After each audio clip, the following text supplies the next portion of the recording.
ጤና ይስጥልን እንደምንቆይታችኋል ተመልካቾቻችን የዕለተ እሁድ የሰባት ሰዓት ዜናዎቻችንን ከዚህ ሰዓት ጀምሮ ወደ እናንተ እናደርሳለን። አብራችሁን ቆዩ። በቅድሚያም አርዕስቶቹን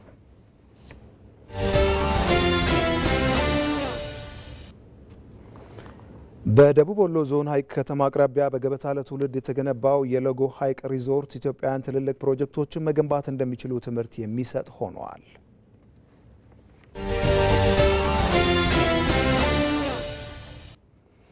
ኢትዮጵያ አሁን ላይ ብሔራዊ ጥቅሟን ለማስከበር የምትከተለው ገቢር ነበብ አካሄድ ውጤታማ እንዲሆን ውስጣዊ ሰላምን ማጽናት እንደሚገባ የሰላም ግንባታ ባለሙያዎች ገለጹ።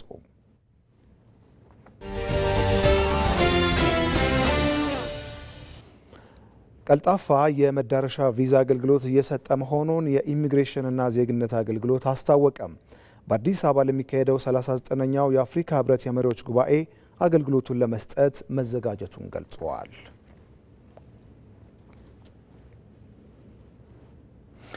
ዜናዎቹን እዚህ ሸጎሌ አዲስ አበባ ከሚገኘው ከዋናው ስቱዲዮ በቀጥታ ወደ እናንተ እያደረስኩኝ ሀብታሙ ተክለስላሴ አብራችሁ ቆያለሁ። አብራችሁን ትሆኑ በአክብሮት እንጋብዛለን።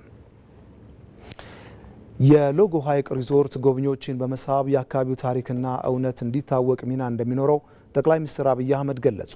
በደቡብ ወሎ ዞን ሀይቅ ከተማ አቅራቢያ በገበታ ለትውልድ የተገነባው የሎጎ ሀይቅ ሪዞርት ኢትዮጵያውያን ትልልቅ ፕሮጀክቶችን መገንባት እንደሚችሉ ትምህርት የሚሰጥ መሆኑ ተገልጿል።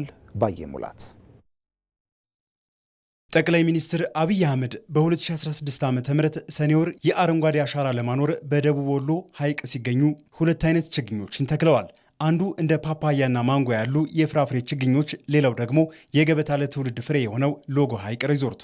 ያኔ ሲተከሉ ተስፋ የነበሩት ችግኞች በጠንካራ ስራ ለዛሬ ፍሬነት በቅተዋል። የሎጎ ሀይቅ ውሃውም መልክዓ ምድሩም የኖረ ቢሆንም ውበቱን የሚገልጽ ባለመገኘቱ በመኖርና በመሞት መካከል ቆይቶ አሁን ላይ በጠቅላይ ሚኒስትር አብይ አህመድ ሀሳብ አመንጭነት የሚተገበረው የገበታ ለትውልድ ፕሮጀክት አካል የሆነው ዓለም አቀፍ ደረጃ ያለው ሪዞርት መወለዱን የበላይነህ ክንዴ ግሩፕ ባለቤት አቶ በላይነህ ክንዴ ይናገራሉ።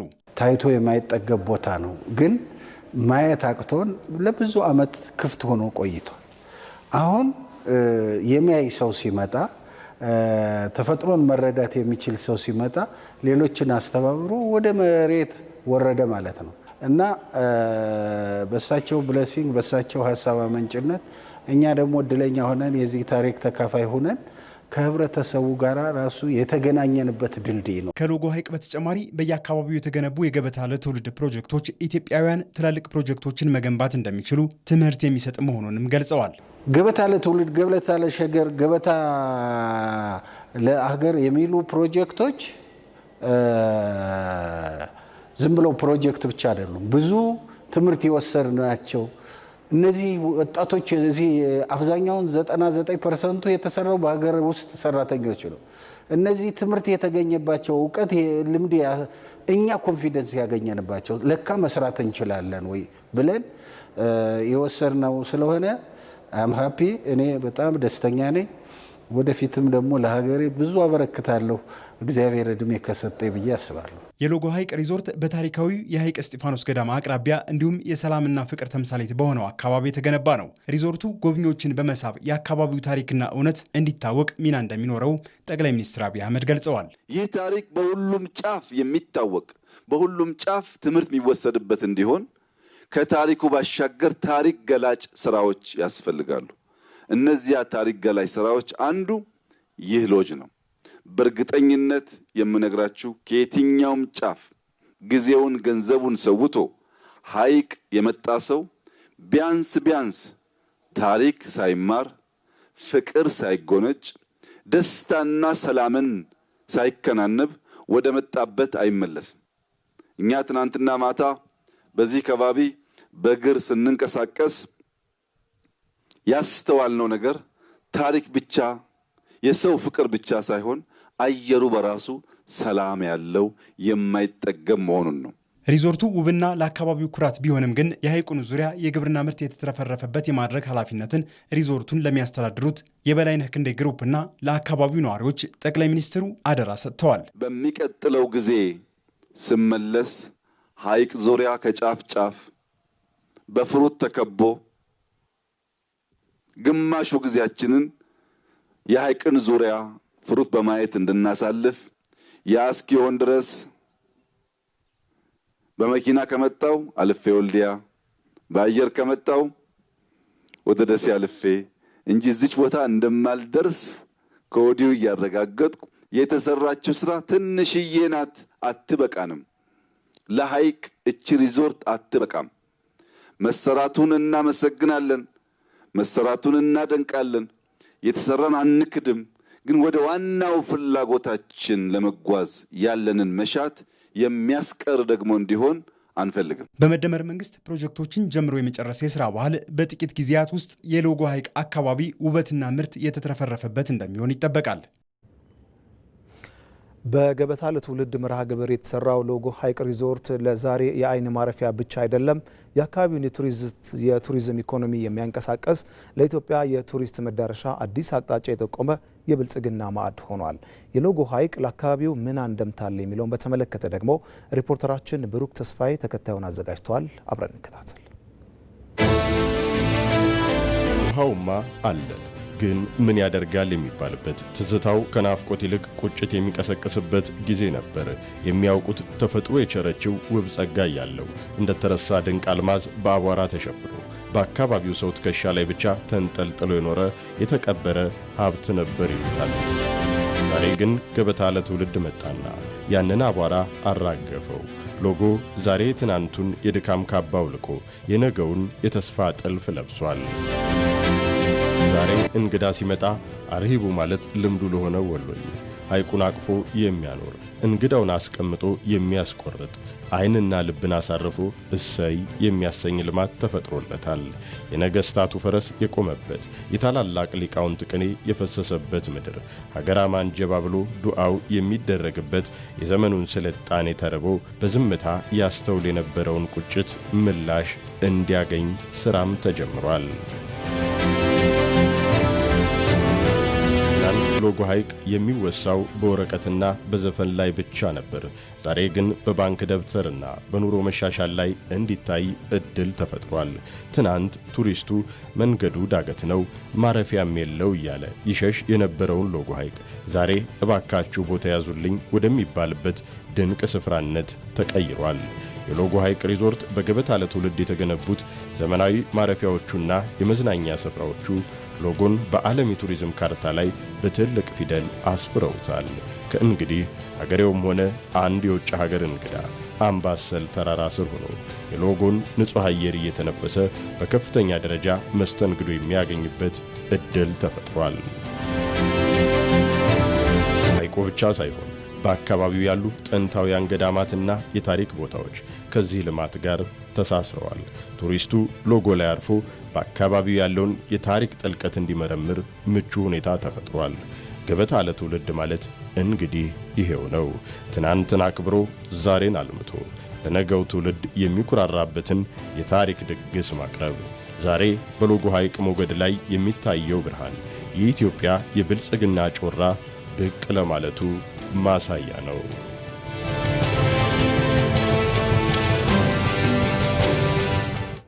ከኢትዮጵያ ቴሌቪዥን ዜናዎቻችን እንደቀጠሉ ናቸው።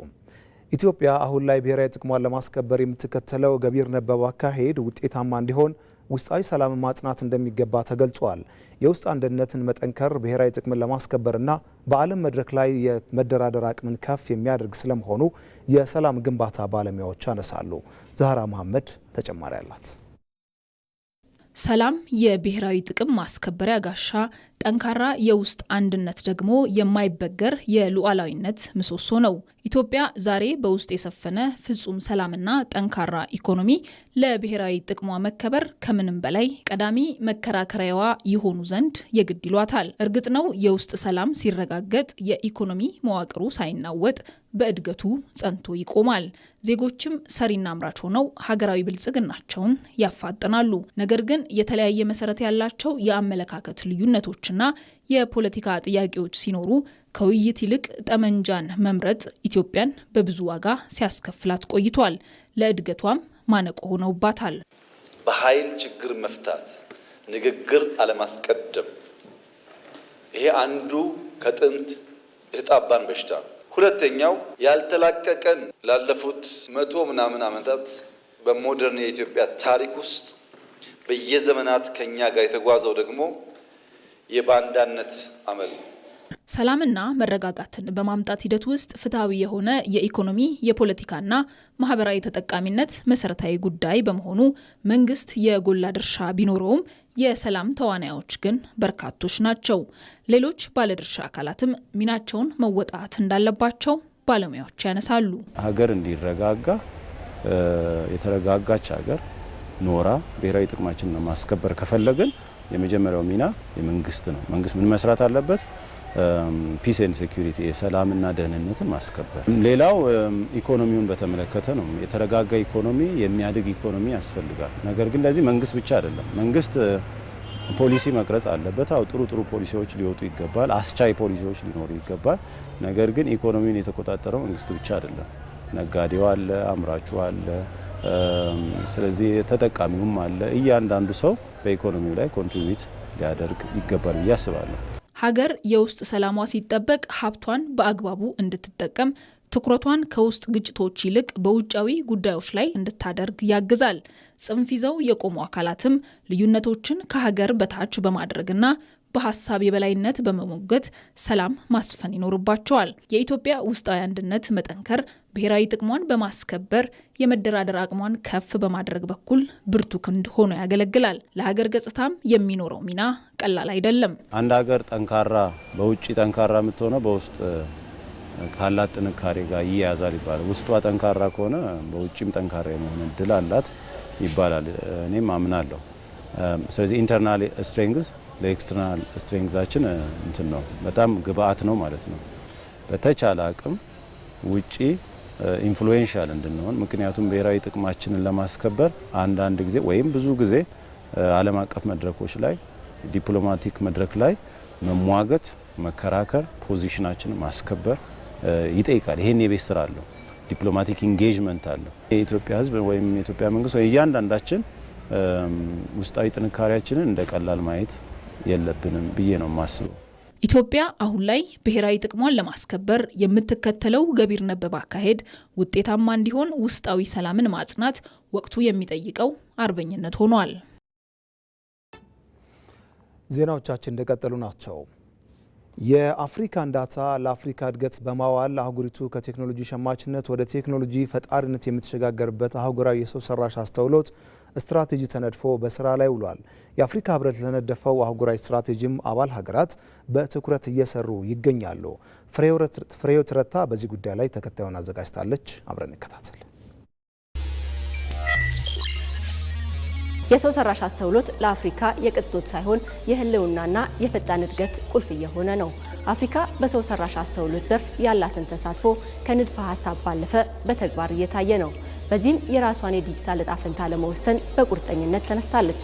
ለአብነት ያህል ግብጽ ቀዳሚውን የብሔራዊ የሰው ሰራሽ አስተውሎት ስትራቴጂ በመቅረጽ የመንግስት አገልግሎቶቿን በኤአይ በማዘመንና ለወጣቶች ሰፊ የስልጠና እድል በመፍጠር በአፍሪካ ቀዳሚ ለመሆን በቅታለች። ሞሪሸስ ደግሞ በሰው ሰራሽ አስተውሎት የታገዘ የኢኮኖሚ እድገት ለማምጣት የኤአይ ካውንስል በማቋቋም አርአያ ሆናለች።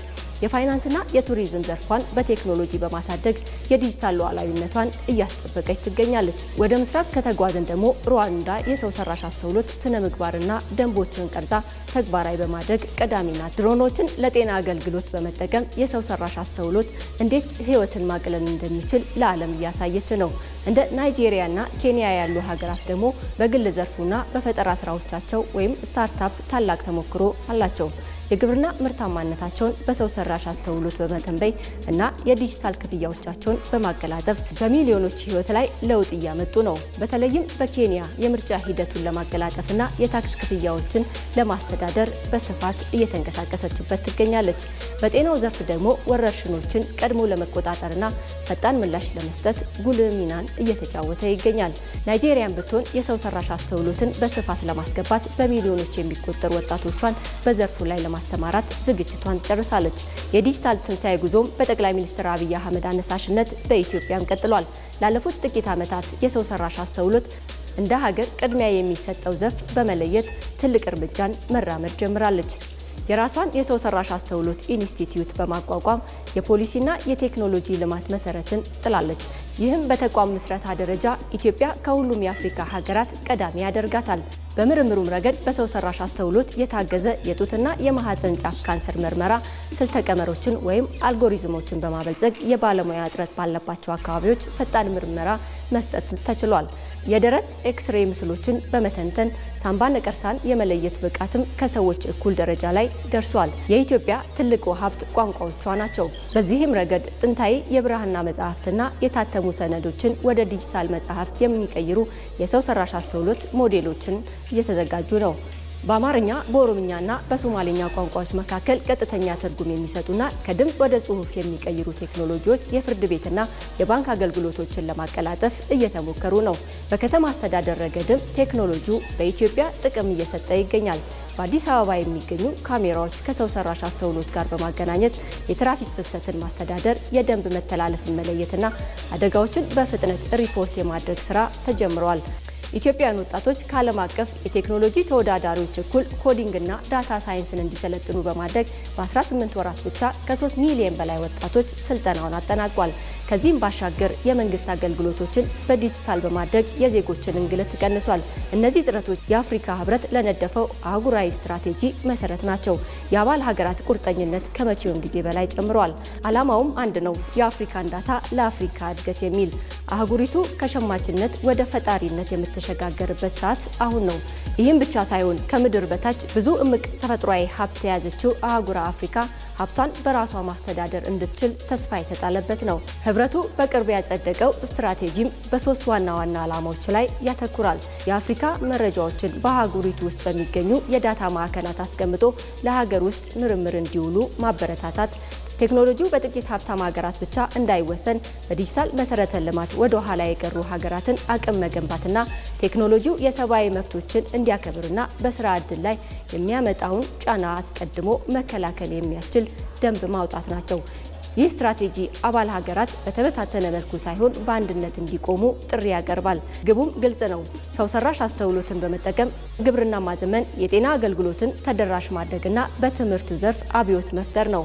አህጉራዊ ስልቱም የአፍሪካን ባህል፣ ቋንቋና እሴት ያከበረ ቴክኖሎጂ እንዲለማ በማድረግ አፍሪካ በዓለም አቀፍ መድረክ ያላትን የድርድር አቅም ከፍ የሚያደርግ መሳሪያ ነው። ነገር ግን የመረጃ ጥራት፣ የኃይልና የሰለጠነ ባለሙያ ኢትዮጵያም ሆነች አፍሪካ ትኩረት ሊሰጣቸው የሚገቡ ጉዳዮች ናቸው። የሰው ሰራሽ አስተውሎት ጉዞ የረጅም ርቀት ሩጫ ነው። አፍሪካ ዘግይታ ሊሆን ይችላል፣ ነገር ግን የመሮጥ አቅሟ አስደናቂ ነው። የዲጂታል ሉዓላዊነታችንን አስከብረን በአህጉራዊ ስትራቴጂያችን ተመርተንና በቆራጥነት ከተጓዝን የነገዋ አፍሪካ የቴክኖሎጂ ምንጭ እንጂ ተቀባይ አትሆንም። ቀልጣፋ የቪዛ መዳረሻ አገልግሎት እየሰጠ መሆኑን የኢሚግሬሽንና ዜግነት አገልግሎት አስታውቋል። በዚህ ረገድ በአዲስ አበባ ለሚካሄደው 39ኛው የአፍሪካ ህብረት የመሪዎች ጉባኤ አገልግሎቱን ለመስጠት መዘጋጀቱን ገልጿል። ጌታቸው ባልቻ የኢሚግሬሽንና ዜግነት አገልግሎት በሕግ የተሰጠውን የድንበር ቁጥጥር ለማከናወን በቦሌ ዓለም አቀፍ አውሮፕላን ማረፊያ የአየር ድንበር ቁጥጥር ስራ ያከናውናል። የተለያዩ ሀገራት ዜጎች ዓለም አቀፍ ሕግና አሰራርን ተከትለው በነፃነት መንቀሳቀስ የሚችሉበት የመዳረሻ ቪዛ አገልግሎት እየሰጠም ነው የሚገኘው። ለ39ኛው የአፍሪካ ህብረት የመሪዎች ጉባኤም እንግዶችን ለመቀበል አስፈላጊውን ዝግጅት አድርጓል። የኢሚግሬሽንና ዜግነት አገልግሎት ምክትል ዋና ዳይሬክተር ጎሳ ደምሴ እንደገለጹት አገልግሎቱ በቦሌ ዓለም አቀፍ አውሮፕላን ማረፊያ የመዳረሻ ቪዛ፣ የገቢ መንገደኞች ልዩ አገልግሎት፣ የመውጫ ቪዛና የዓለም አቀፍ በረራ አስተናጋጆች አገልግሎት ይሰጣል። የመዳረሻ ቪዛ የሚጠይቁ የውጭ ሀገር ዜጎች ከ2 ሰዓት በላይ ይጉላሉ እንደነበር አስታውሰው በሪፎርሙ የቴክኖሎጂና የሰው ኃይል አቅምን በማሳደግ አገልግሎቱን በደቂቃ መስጠት መቻሉን የገለጹት ካውንተሮቻችን በህግ በአሰራር ማዕቀፎች እንደዚሁም ቴክኖሎጂን ተጠቅሞ አውቶሜትድ ሰርቪስ ከመስጠት አንጻር በርካታ ሪፎርሞችን ማድረግ ችለን በዚህም ሰው በገቢ ይሁን በወጪ መንገደኛ የሚስተናገደው ኢሚግሬሽን ዞን ላይ ከመጣ በኋላ ከዓለም አቀፍ ስታንዳርድ የተቀመጠውን ሰዓት ከሱ ያነሰ ማስተናገድ ችለናል። ቅሬታዎች በሚነሱባቸው ሰራተኞች ላይ እያየን ፈጣን የእርምት እርምጃ የሚወሰድበት በቦሌ ኤርፖርት ብቻ ባለፈው 1 ዓመት ከ6 ወር 240 አዳዲስ ሰራተኞች ሰልጥነው ወደ ስራ ገብተዋል። ይህንን ያደረግንበት ምክንያት በአዲስ የሰው ኃይል ኢትዮጵያን በሚመጥን መልኩ አገልግሎት መስጠት የሚያስችል የሰው ኃይል አመራር እውን ማድረግ አስፈላጊ ስለሆነ ነው። ኢትዮጵያ የህብረቱን ጉባኤ የሚመጥን ዝግጅት ማድረጓን ገልጸው የመዳረሻ ቪዛ አገልግሎት አሰጣጡ ፈጣንና ቀልጣፋ መሆኑንም ተናግረዋል። በኢሚግሬሽንና ዜግነት አገልግሎት የቦሌ ዓለም አቀፍ አውሮፕላን ማረፊያ የመዳረሻ ቪዛ ክፍል ቡድን መሪ ገዛኸኝ ታደሰ በበኩላቸው በአሁኑ ወቅት ዘመኑ ያፈራው ቴክኖሎጂዎችን በመጠቀም ሁሉም አገልግሎት በአንድ መስኮት እንዲጠናቀቅ እየተደረገ መሆኑን የገለጹት ከዚህ ቀደም የመዳረሻ ቪዛ ምንሰጥ የነበረው በማኑዋል ነበር። ቪዛው በእስክሪብቶ ይጻፋል። በእስክሪብቶ ከተጻፈ በኋላ ይለጠፋል። ከዛም በኋላ ፓይስ የሚባል ሲስተም ላይ ይገባ ነበር። ያ ኋላ ቀር አሰራር ጠፍቶ በዘመናዊ በኮምፒውተራይዝድ በሆነ መልኩ ፕሪንት ይደረጋል። ሁሉንም በአንድ መስኮት መጨረስ አለበት የሚለውን አሰራር ተግባራዊ እያደረግነው ነው ያለነው። በኢሚግሬሽንና ዜግነት አገልግሎት የቦሌ ዓለም አቀፍ አውሮፕላን ማረፊያ የአየር ድንበር አስተዳደር ቡድን መሪ ቶሎሳ ተገኘ በአየር መንገዱ የሚሰጠው የኢሚግሬሽን አገልግሎት በሰው ኃይልና በግብዓት የተሟላ መሆኑን ገልጸዋል። ቦሌ በፊት ከነበረው አሁን በሰው ኃይልም በማቴሪያልም የተሻለ ሆኖ የተሻለ ስራ እየሰራ እንገኛለን። የአፍሪካ ህብረትን ምክንያት በማድረግ ደግሞ ሰራተኛው ሬዲ ሆኖ ለስራው በዚህ መልኩ በምታዩት መልኩ በዚህኛው በቪአይፒ በዛኛው ደግሞ ሎካል ኢንተርናሽናል ፍላይት ሆኖ ከቢዝነስ ክላስ ውጪ የሆኑትን በዛኛው አሁን ቀደም ስታዩ በነበረው እያስተናገርን ነው የምንገኘው። በቂ ሰራተኛና 28 አካባቢ ካውንተር ነው ያለ። ሞደርን የሆነ ቴክኖሎጂን እየተጠቀምን ነው። ለ39ኛው የአፍሪካ ህብረት የመሪዎች ጉባኤ የሚገቡ እንግዶችን በኢትዮጵያዊነት ስነ ምግባርና ቀልጣፋ አገልግሎት ለማስተናገድም በቂ ዝግጅት መደረጉን ተናግረዋል። ዜናዎቻችን ቀጥለዋል። የኢትዮጵያ ህዝብ የምክክር ጉባኤውን በጉጉት እየጠበቀ ለምክክሩ ስኬታማነት ድጋፉን እየገለጸ መሆኑን የሀገራዊ ምክክር ኮሚሽን ገልጿል። ሀገራዊ ምክክሩ ሁሉንም ወገን ባሳተፈ መልኩ አጀንዳ እየሰበሰበ ሲሆን ታጥቀው ሲንቀሳቀሱ የነበሩ አካላትም እየተሳተፉ ይገኛሉ። ባየ ሙላት በዚህ ጉዳይ ላይ ተጨማሪ አለው።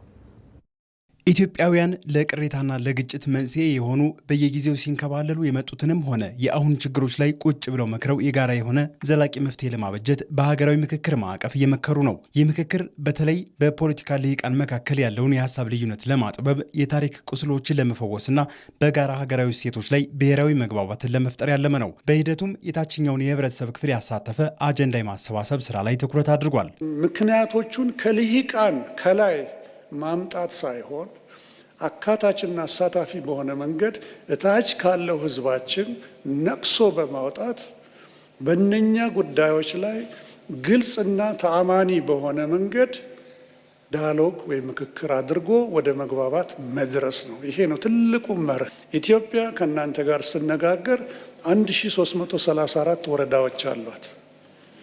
ስለዚህ እነኚህ ወረዳዎች በቀበሌ ባይቻል እነኚህ ወረዳዎች በተወካዮቻቸው አማካኝነት ስለ ሀገራቸው ለመጀመሪያ ጊዜ መምከርና መዝከር የሚችሉበት ሂደት ነው። ይሄ ነው አካታች ማለት። እስካሁን በቅርቡ ይከናወናል ተብሎ የሚጠበቀውን የትግራይ ክልል አጀንዳ ማሰባሰብን ጨምሮ ጥቂት የታጠቁ ኃይሎችና የፖለቲካ ፓርቲዎች ሲቀሩ በሌላው አካባቢ አጀንዳ ተሰብስቦ የምክክር ጉባኤው ላይ የሚሳተፉ ተወካዮችም ተመርጠው ጉባኤውን እየተጠባበቁ መሆኑን የኮሚሽኑ መረጃ ያመለክታል። አብዛኛው የሀገሪቱ ሕዝብ የምክክር ጉባኤውን እየጠበቀ ለምክክሩ ስኬታማነትም ድጋፉን እየገለጸ ነው። ምክክር ያስፈልገናል። ከሁሉም በላይ ድሮዎቹ እኔን ማለታቸው ነው አንድ አይዲዮሎጂ ላይ ተቸንክረው ያ ሁሉ መዓት ወርዶብናል፣ ወጣቶቻችን ልጆቻችን አጥተናል።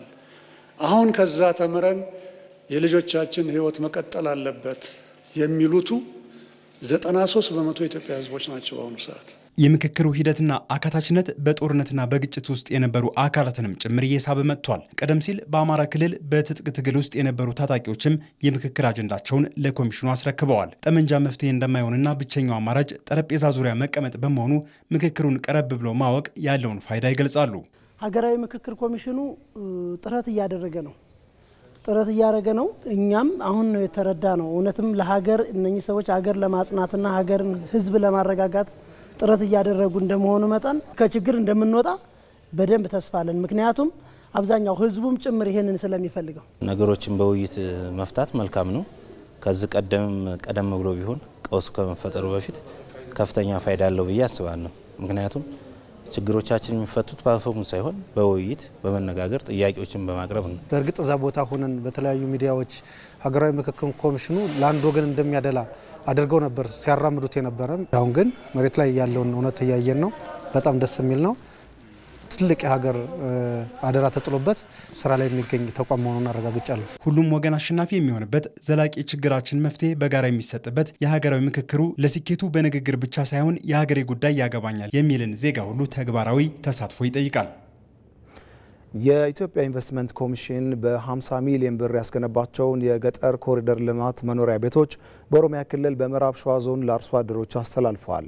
በስነ ስርዓቱ ላይ የተገኙት የኢትዮጵያ ኢንቨስትመንት ኮሚሽን ኮሚሽነር ዶክተር ዘለቀ ተመስገን አርሶ አደሩ ዘመናዊ ኑሮ ይገባዋል በሚል እሳቤ የተገነቡ ቤቶች መሆናቸውን ገልጸዋል። የገጠር ኮሪደር እንደሚታወቀው በርካታ ጠቀሜታዎች እንዳሉት ይታመናል። ከምንም በላይ በገጠር አካባቢ የሚኖረው ማህበረሰባችን የዘመነ ህይወት ይገባዋል የሚል እሳቤን በውስጡ የያዘ ነው። የዘመነ ብቻ ሳይሆን አጠቃላይ ህዝባችን ክብርነት ያለው ህይወት እንዲሁ መኖር ይገባዋል ከሚልም እሳቤ ክቡር ጠቅላይ ሚኒስትራችን አነሳሽነት የተጀመረ እንደመሆኑና ይህም እንደ ሞዴል እየታየ በሌሎች ቦታዎች ደግሞ በዚሁ አግባብ እየሰፋ የሚሄድ ይሆናል ብለን ተስፋ እናደርጋለን። የኦሮሚያ ክልል ምክትል ርዕሰ መስተዳደር አወሉ አብዲ በበኩላቸው መንግስት በሚሰራቸው በርካታ ስራዎች አርሶ አደር ኑሮ ከፍተኛ መሻሻል ማሳየቱን ጠቁመዋል። በተለይ በገጠር ልማት የሚያከናውናቸው ተግባራት የአርሶ አደሩን አኗኗር ማዘመን ሌላው ትኩረት የተሰጠው ጉዳይ መሆኑን ገልጸዋል።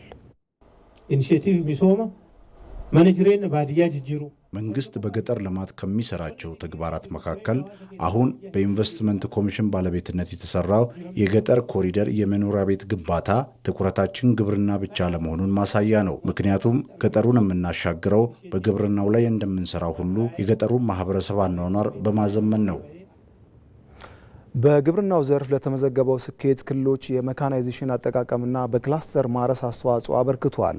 ገቢ ምርቶችን መተካትና ወጪ የግብርና ምርቶችን ለማሳደግም አዳዲስ የግብርና ምርቶችን እያመረቱ ይገኛሉ። ሞላ ለማየሁ ተጨማሪ ያለው። ባለፉት 6 ወራት ከእቅድ በላይ ስኬት ከተመዘገበባቸው የኢኮኖሚ አውታሮች አንዱ የግብርና ዘርፍ ነው። በሰብልና ሆርቲካልቸር ከተያዘው ዓመታዊ እቅድ ውስጥ 78 በመቶ የተሳካው በ6 ወር ነው። ቢያንስ 1.3 ቢሊዮን ኩንታል ምርት እናመርታለን የሚል እቅድ ነበረን። የዓመቱ እቅዳችን ይሄ ነው።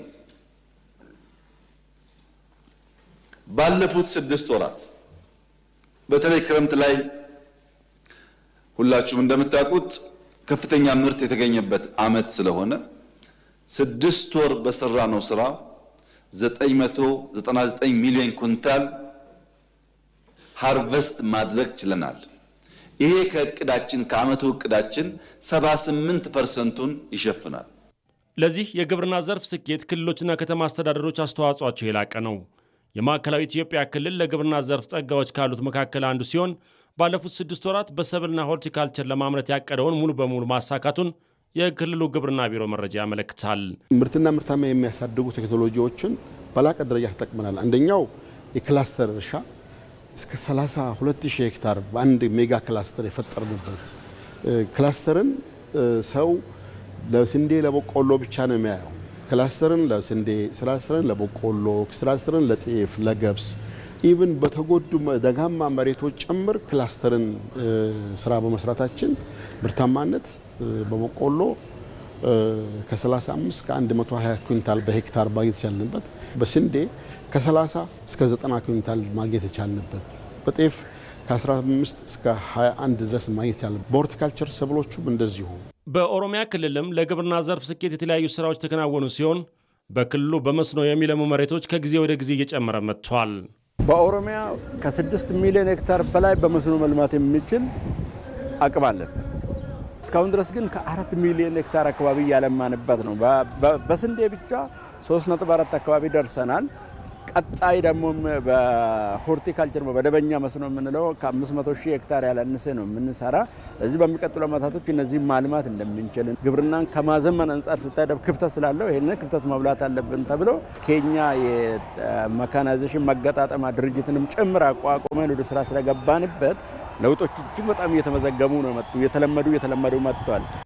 በግብርና ዘርፍ በመኸር በበልግና በመስኖ የሰብል ሆርቲካልቸርና የጥጥ ምርት በ2012 ዓ.ም ከነበረበት በ3 እጥፍ ማደጉን የግብርና ሚኒስቴር መረጃ ያመለክታል። በዘርፉ ከተያዙ ግቦች መካከል ገቢ ምርቶችን መተካትና ወጪ የግብርና ምርቶችን መጨመርና ማስፋት አንዱ ሲሆን ለዚህም ገበያ ተኮር አዳዲስ ምርቶችን ማምረት ዋነኛው ነው። እንደ ሮዝመሪ ያሉ አዳዲስ ምርቶች በማምረት ለኤክስፖርት ኢምፖርት ለመተካት ለኢንዱስትሪ ግብዓት እንዲሆኑ የማምረት ስራ ሰርተናል። በዚህም በ6 ወሩ ከ1.2 ሚሊዮን በላይ ገቢ ማግኘት ተችሏል። ኤክስፖርት ተደርጎ ማለት ዶላር። በግብርና ምርትና ምርታማነትን ከማሳደግ ባሻገር አርሶ አደሮችን ወደ ባለ ሀብትነት ለማሸጋገር በክልሎች የተለያዩ ስራዎች የተከናወኑ ይገኛል። በዚህን ዓመት 30 ሺህ አርሶ አደርን ወደ ኢንቨስትመንት ማሸጋገር አለብን ብለን እንደ ግብርና ቢሮ የሰራን ያለ ነው። በዚህ በ6 ወር ውስጥ ወደ 24 ሺህ አርሶ አደርን ልየታ ሰርተናል። ከዚህ ውስጥ ወደ 17 ሺህ አካባቢ ደግሞ የቢዝነስ ፕላኑ አዘጋጅቶ ቁጠባውን ቆጥቦ ለመሸጋገር የተዘጋጀ አርሶ አደር አለ። ባለፉት 6 ወራት የግብርና ምርቶች ወጪ ንግድ ግብን ከእቅድ በላይ ማሳካት የተቻለ ሲሆን ለዚህም የክልሎችና የአመራር ቁርጠኝነት ለውጤታማነቱ አበርክቶ ማድረጉ ተገልጿል። ከኢትዮጵያ ቴሌቪዥን ዜናዎቻችን እንደቀጠሉ ናቸው። በጂማ ዞን አጋሮ ከተማ መሶብ የአንድ ማዕከል አገልግሎት በይፋ ተመርቆ ስራ ጀምሯል።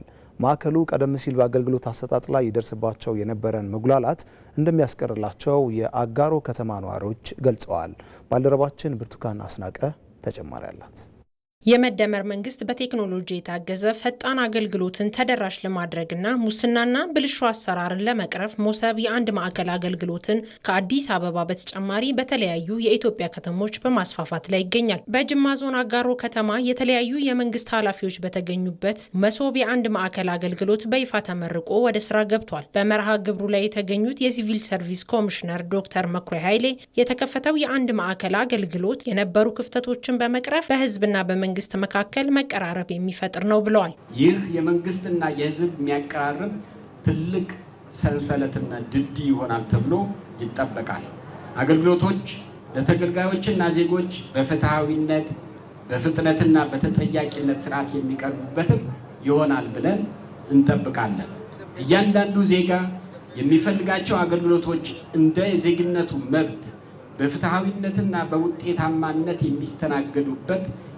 የሚስተናገድበት ስርዓት ሆኖ እንዲገነባ በተመሳሳይ ደግሞ በተዋረድ መዋቅሮች እየተስፋፋ እንዲሄድ ይሆናል። በኦሮሚያ ክልል አገልግሎቶችን በዲጂታል መንገድ ቀልጣፋና ተደራሽ በማድረግ ረገድ መሶብ የአንድ ማዕከል አገልግሎት ሚናው ከፍተኛ ነው። በተለያዩ ከተሞች ይሄኛው የአገልግሎት ወይ ደግሞ የአንደኛ ደረጃ የመሶብ አገልግሎት የሚባሉት አገልግሎቶች በሰፊው ወደ ስራ እንዲገቡ ከፍተኛ ጥረት እየተደረገ በመሆኑ በዚህም ረገድ በዛሬው ዕለት የአጋሮ ከተማ በሁለተኛ ዙር ይህንን አገልግሎት ከሚያስጀምሩ የመጀመሪያው ደረጃና የመጀመሪያው ዘርፍ እና ግንባር ቀደም በመሆኑ የአጋሮ ከተማና የአጋሮ ሕዝብ ነዋሪዎች እንኳን ደስ አላችሁ። አገልግሎቶች ግልጽነት የሰፈነባቸውና ተጠያቂነት ያላቸው እንዲሆኑ የተገልጋዮች ድጋፍ አስፈላጊ መሆኑም ተነግሯል። ተጠያቂነትና ግልጸኝነትን በማስፈን የመንግስት አገልግሎት ወደ ዘመናዊነት እንዲሸጋገር እየተደረገ ይገኛል። ለዚህ መልካም ተግባር ዜጎች ተገቢውን ድጋፍና ክትትል እንዲያደርጉ እያሳሰብ በድጋሚ ለዚህ ታላቅ ቀን እንኳን አደረሳችሁ፣ እንኳን አደረሰን፣ እንኳን ደስ አላችሁ፣ እንኳን ደስ አለ። የአጋሮ ከተማ ነዋሪዎች የተገነባው ማዕከል በአገልግሎት አሰጣጥ ላይ ሲደርስ የነበረን እንግልትና መጉላላት የሚቀርፍ ነው ብለዋል። ቢሮዎች በሙሉ አንድ ላይ በመሆናቸው ሰዎች ይሄ ጥቅም ያለው አገልግሎቱን በተመሳሳይ ሰዓት ውስጥ ጉልበታቸውን፣ ጊዜያቸውን፣ ገንዘባቸውን በመቀጠብ የተሻለ አገልግሎት ያገኛሉ ብዬ ነው እንደ አዲስ መመስከር መፈልገው። እጅግ በጣም አስደሳችና ህዝቡም የተደሰተበት መሶብ አገልግሎት ነው እየተሰጠ ያለው። እንደ ሀገር የተጀመረውን ሪፎርም በመደገፍ ረገድ ሞሰብ የአንድ ማዕከል አገልግሎት ፋይዳው የጎላ መሆኑን በመድረኩ ተመላክቷል። ተመልካቾች ከኢትዮጵያ ቴሌቪዥን ለዕለተ እሁድ 7 ሰዓት የያዝናቸው ዜናዎች እነኚሁ ናቸው። ሀብታሙ ተክለስላሴ ዜናዎቹ ወደ እናንተ እያደረስኩ አብሬያችሁ ቆይቻለሁ። በያላችሁበት መልካም ቀን